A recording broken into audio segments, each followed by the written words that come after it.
the name of Almighty Allah, who is the most merciful and the most compassionate, who is the creator of the creatures, who is the king of the kings. Hello dear students, I hope you are all doing well, safe and sound. Welcome to our new lesson, Grade 7 English Book, Unit 10, Lesson 2, Part 1, Page 95 and 96. به نام یاد خداوند بخشاینده و مهربان. السلام علیکم شاگرد عزیز. خدا کنه خوب، جور، صحت و سلامت باشین. خوش آمدین به درس امروز ما شما. کتاب انگلیسی صنف هفتم، فصل دهم، درس دوم، صفحات 95 و 96. Dear students, before we start our new lesson, let's review what we have studied in the previous lesson. شاگرد عزیز، قبل از اینکه درس جدید خود آغاز کنیم، چه خوب است که یک مرور کوتاهی داشته باشیم به درس گذشته خود. In the previous lesson we have studied 4 sections. ما شما در درس گذشته 4 بخش را آموختیم.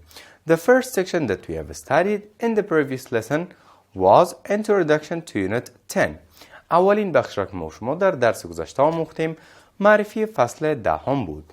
The second section that we have studied in the previous lesson was My Body. دومین درس را که ما شما خواندیم بخش دوم ما شما بدن من. And the third section that we have studied in the previous lesson was Conversation. سومین بخش را که ما شما در درس گذشته خواندیم و یاد گرفتیم بخش محاوره بود. And the last and the fourth section that we have studied in the previous lesson was Grammar. چهارمین و آخرین بخش را که ما شما در درس گذشته آموختیم و یاد گرفتیم بخش چی بود؟ دستور زبان. So, in today's lesson خب در درس امروز we will study 3 sections. ما شما قرار است 3 بخش را بیاموزیم. Conversation، محاوره یا گفتگو، vocabulary، ذخیره لغات and the last section و آخرین بخش grammar یا دستور زبان. شاگرد عزیز، میفهم کارهای خانگی را انجام دادین، حتما داخل میبینم. قلم، پنسل، کتاب و کتابچه‌تان آماده؟ بیاین که درس خود شروع کنیم. برای حمایت از ما چینل بیگم اکادمی را سابسکرایب کنید و سپس زنگوله را فشار دهید تا به تمام ویدیوهای درسی ما دسترسی داشته باشید و از آنها مستفید شوید. Conversation، محاوره یا گفتگو. Listen and practice. گوش بگیرین و تمرین کنید. Listen to your teacher while reading the conversation and then practice it with your partner. با معلمتان گوش بدهید زمانی که محاوره را میخواند. سپس همراه با دوست، شریک یا پارتنرتان تمرین کنین. من براتون میخوانم، خوب دقت کنین، معنایش هم میکنین. فیروز میگه Can you take a pair of shoes to my brother please? فیروز میگه آیا برای برادر من یک جوره بود گرفته میتوانید؟ سلمان میگه Sure, what does he look like? برش میگه یقینا او چگونه معلوم میشود؟ فیروز میگه He looks just like me. However, my hair is curly, he is tall and thin with black hair and beard. His eyes are brown. فیروز میگه او مثل من است، اگرچه موهای من چنگی است. او لاغر و قد بلند با موهای سیاه و ریش است. چشمای او قهوه‌ای است. سلمان برش میگه I will do my best, but how can I find him? برش میگه من کوشش خود را میکنم، مگر چگونه او را پیدا کنم؟ فیروز برش میگه This is his telephone number. برش میگه این شماره تلفن او است. سلمان برش میگه Now I'm sure that I can find him easily. میگه حال من مطمئن هستم که میتوانم به راحتی او را پیدا کنم. Thanks. فیروز میگه تشکر. بسیار خوب شاگرد عزیز، این بود محاوره یا گفتگویی که ما شما خواندیم و یاد گرفتیم. بریم به طرف بخش بعدی خود،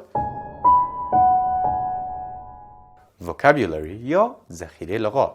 Do you know what these words mean? Choose the correct meaning. ببینین شاگرد عزیز بر ما شما گفته آیا میدونین که کلمات چی معنا میده؟ و از ما شما خواسته که choose the correct meaning. معنای درسته چی کنیم؟ انتخاب کنیم. ببینین the first one اولش mustache means hair above the upper lips, hair on the chin, hair on the head. Mustache means برود. برود معنا میده وقتی ما در definitionش ببینیم hair above the upper lip. درست؟ موهای بالای لب میشه همی برود. درست؟ دومش شاگرد عزیز young means not old, old, thin. ببینین young کسی که جوان است. درست؟ not old پیر نیست دیگه جوان است. اولش درست است. سومش short means tall, not tall, old. ببینین short یعنی که کوتاه not tall یعنی که بلند یا دراز نه. خب دومش درست است. short it means not tall. چهارمش fat means thin, not thin and young. ببینین fat یعنی که چاق. درست؟ میگیم not thin یعنی کسی که لاغر نباشه. درست؟ fat means not thin. کسی که چاق است یعنی چاق به این معنی که لاغر نیست. درست؟ بسیار خوب شاگرد عزیز. بریم به اکتیویتی بعدی خواد. In groups کار گروپی است. Describe one of your classmates without saying his or her name. Have your group guess who are you talking about. ببینین شاگرد عزیز کار گروهی است. شما میتونین در یک گروپ 3 نفری یا 4 نفری یا حتی 5 و 6 نفری میتونین این اکتیویتی یا این فعالیت را انجام بدین. خب ما براتون راهنمایی میکنم. خوب به دقت گوش کنین که شما باید چیکار کنین. یک گروپ 5 نفره یا 6 نفره تشکیل میتین.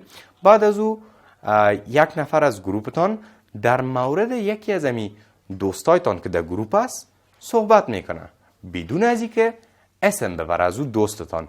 که مثلا ما در مورد احمد صحبت میکنم، صرف در مورد خصوصیات احمد، در مورد اپیرنس یا ظاهر احمد چی میکنه؟ صحبت میکنه. باز از شما از گروپتان پرسان میکنین به نظر شما در مورد کی صحبت میکرد؟ به نظر شما.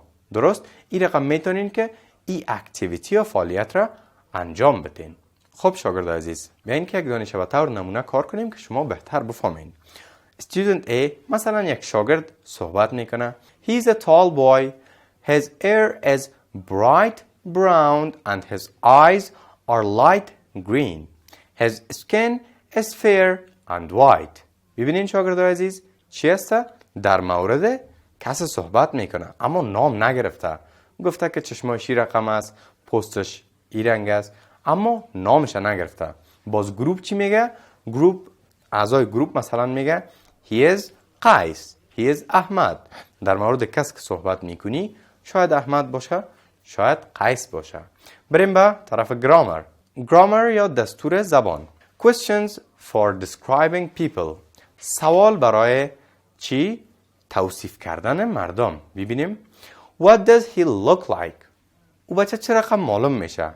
He is tall and thin. لاغر و چی؟ قد بلند. He has got black hair. موهای سیاه داره. He doesn't have black eyes. چشمای سیاه ندارد.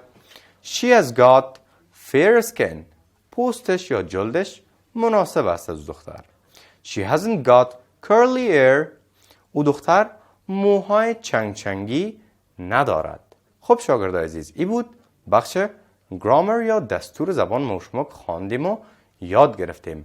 خب شاگرد عزیز اگر کس سوال داره تا این قسمت سوالایتان بپرسین که باز درس امروز خدا یک جنبندی داشته باشیم. درست؟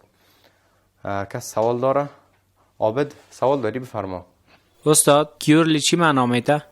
بسیار خوب. عابد شاگرد عزیز متوجه باشین عابد سوال کرد میگه که curly چی معنا میده؟ curly یعنی که چنگ چنگی. دیدین شاگردای عزیز مویای بعضی کسا را که چنگ چنگی می باشه، درست؟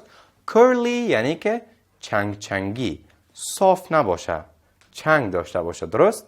خب شاگردای عزیز، برای این وقت است که درس امروز خود یک جمع‌بندی داشته باشیم. Dear students, in today's lesson we have studied 3 sections. شاگردای عزیز، ما شما در درس امروز 3 بخش را آموختیم. The first section that we have studied in today's lesson was conversation. اولین بخش را که ما شما در درس امروز خواندیم و یاد گرفتیم بخش محاوره بود. The second section that we have studied in today's lesson was vocabulary. دومین بخش را که ما شما در درس امروز یاد گرفتیم بخش ذخیره لغات بود. And the third and the last section that we have studied in today's lesson was grammar. آخرین و سومین بخش را که ما شما در درس امروز یاد گرفتیم و خواندیم بخش دستور زبان بود. خب وقت چه سال که بریم به طرف کارهای خانگی. قلم، کتابچه‌تان آماده، نوشته کنین homework یا کار خانگی. Write the conversation of page 95. Write the conversation of page 95. شاگردای عزیز، conversation یا محاوره صفحه 95 حتما در کتابچه‌هایتان نوشته میکنین. انشالله کارهای خانگیتان هم در درس آینده میبینیم شاگردای عزیز. فراموشتان نشه که انجام بدین.